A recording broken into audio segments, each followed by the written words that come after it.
Lesson 57. Today let us review these ideas. Number 31. I am not the victim of the world I see. How can I be the victim of a world that can be completely undone if I so choose? My chains are loosened.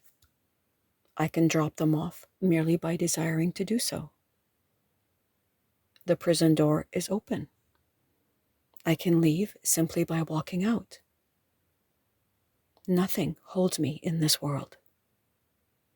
Only my wish to stay keeps me a prisoner.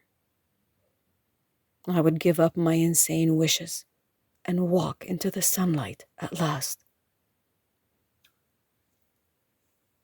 Number 32. I have invented the world I see. I made up the prison in which I see myself. All I need do is recognize this, and I am free. I have deluded myself into believing that it is possible to imprison the Son of God.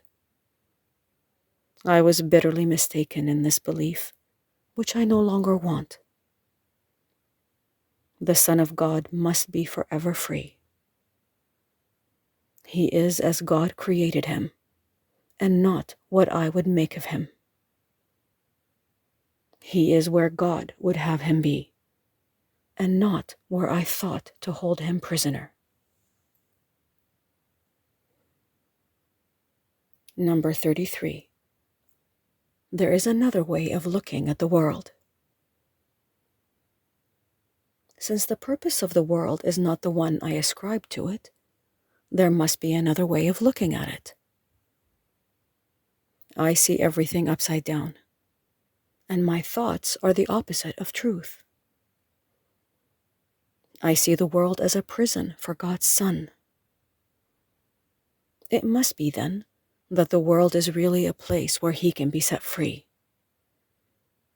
I would look upon the world as it is, and see it as a place where the Son of God finds his freedom. Number 34. I could see peace instead of this. When I see the world as a place of freedom, I realize that it reflects the laws of God instead of the rules that I made up for it to obey. I will understand that peace, not war, abides in it. And I will perceive that peace also abides in the hearts of all who share this place with me. Number 35. My mind is part of God's. I am very holy. As I share the peace of the world with my brothers, I begin to understand that this peace comes from deep within myself. The world I look upon has taken on the light of my forgiveness and shines forgiveness back at me. In this light, I begin to see what my illusions about myself kept hidden. I begin to understand the holiness of all living things, including myself, and their oneness with me.